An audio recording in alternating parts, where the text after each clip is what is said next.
Can everybody hear me? As David said, I'm Erin Beckloff. A disclaimer about this presentation, some of the research sources I will share use out terminology that some may find offensive.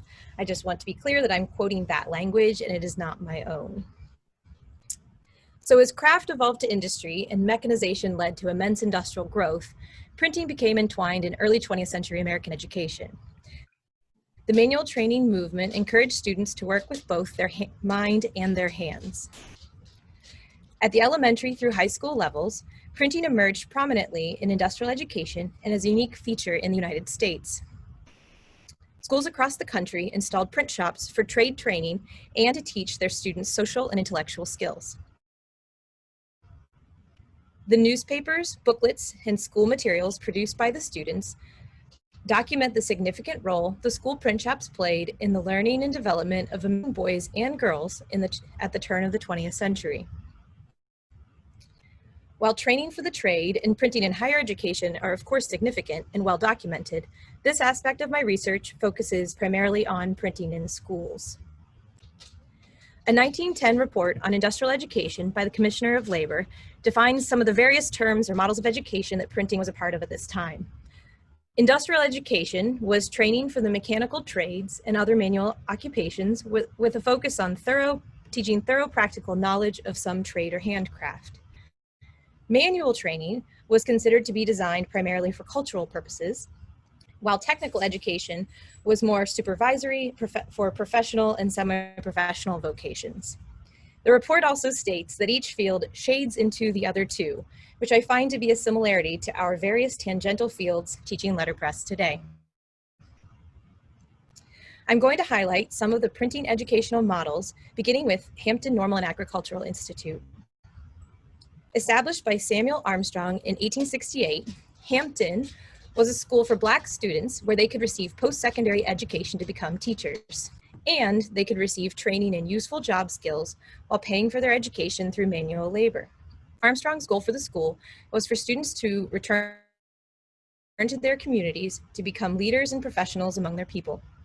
He also had a focus on training the head, the hand, and the heart. Of the 16 branches of industry taught, printing appears to be a significant one at Hampton. Information gathered so far is from digital copies of the Southern Workman. The Normal School Steam Press began publishing the Southern Workman in 1872 as a 4-page folio. By 1892, it had expanded to a 16-page monthly, which you can see pictured here. The periodicals featured narrative reports from Black and Native American students and alumni. The Normal School Press was fully equipped to do both job and pamphlet work of every description. The shop contained the usual variety of job faces of type found in surfaces same size and had both cylinder and job presses run by steam power.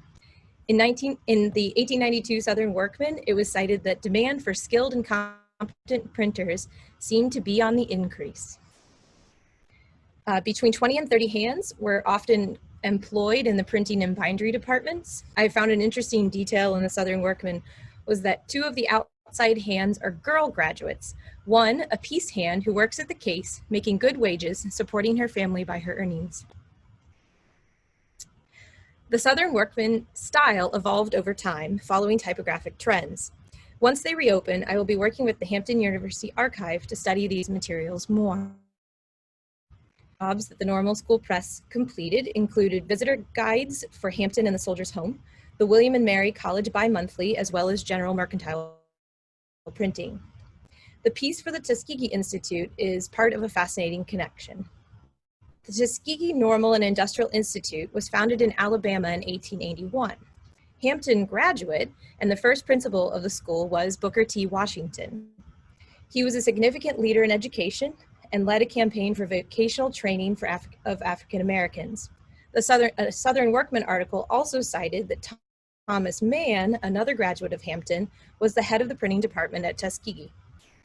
Initial research about the press of the Tuskegee Institute Printing Division has revealed that the press published 2 papers in the interest of the school and its work, as well as the country Negro newspaper, The Messenger. In 1908, it was cited that the Tuskegee Printing Division was making almost $1,000 a month in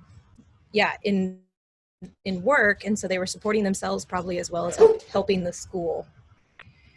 Another connection to Hampton is the Carlisle Indian Industrial School.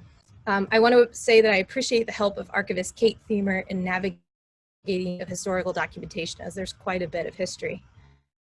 At one time, there were over 350 United States government-funded and often church-run non-reservation boarding schools to civilize Native American children, stripping them of their culture, severing family and tribal connections, and assimilating them into Euro-American society.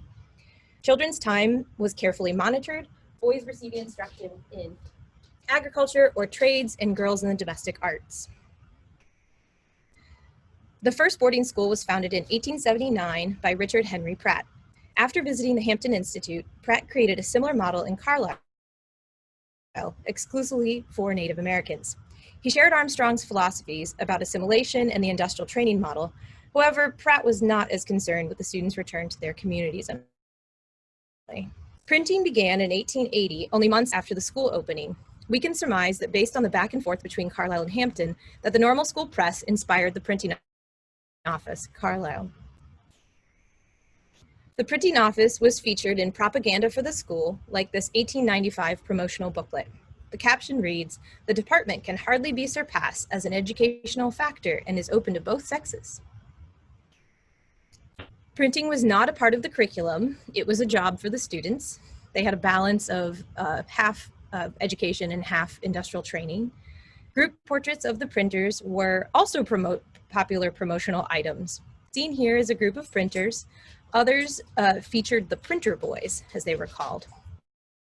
In the center, you'll see Mariana Burgess, who was the superintendent of printing.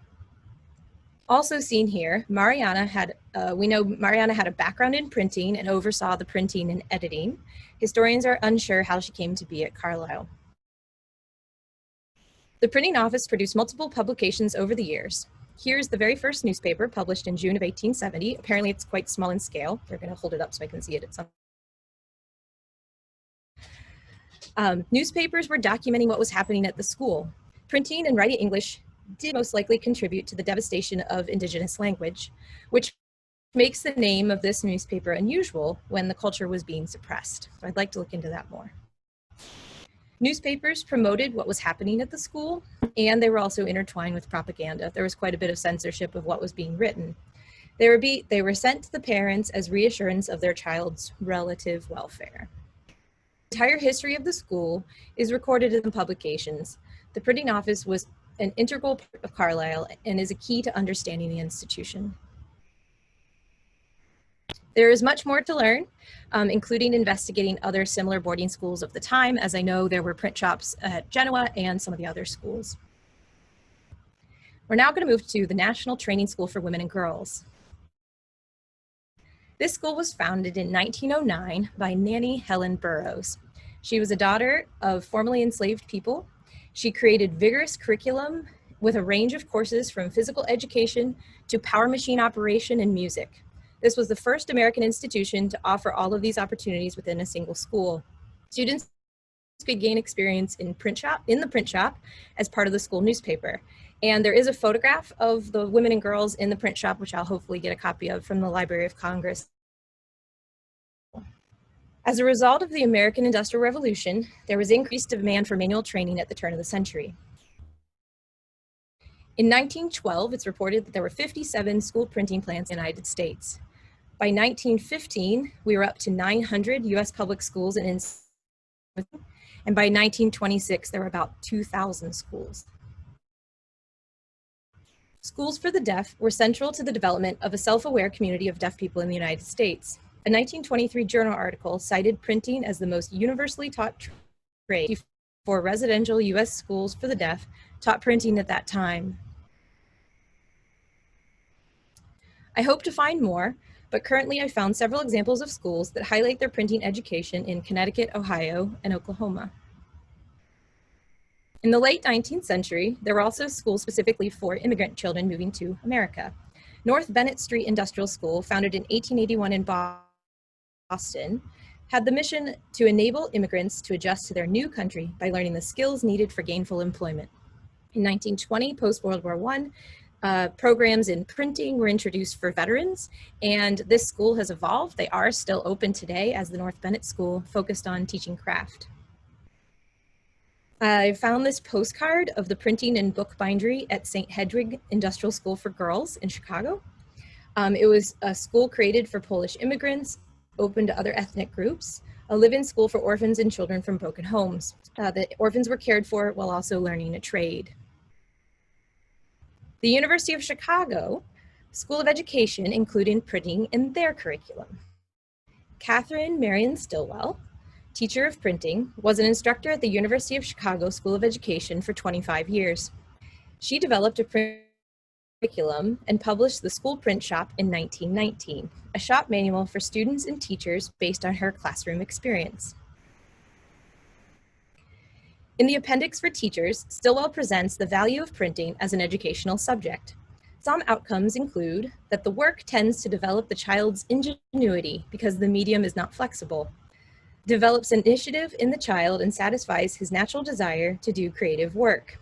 Cooperation on a piece of work results necessarily in unity. More artistic results are secured within narrow limits. I find a lot of parallels between her learning outcomes and my own.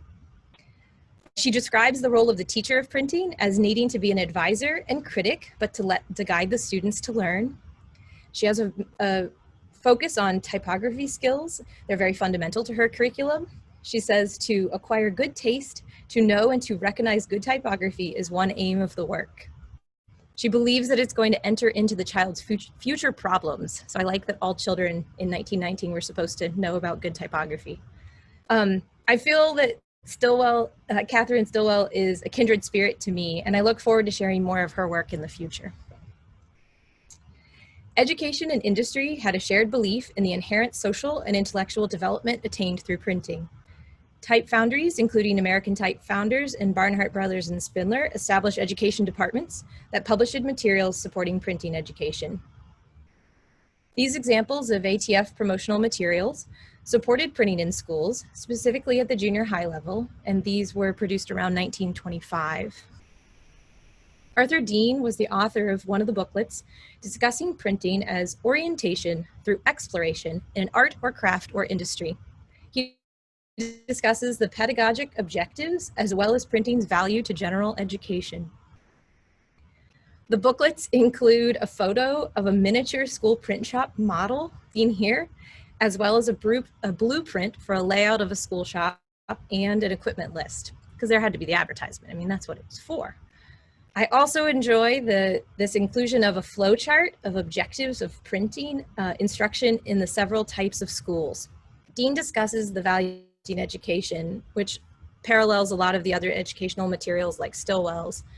Printing was teaching printing demands accuracy and begets alert wild field for inventiveness. It encourages skill and expression, gives pupils an immediate and beautiful product, and permits an insight into a most ancient and honorable craft.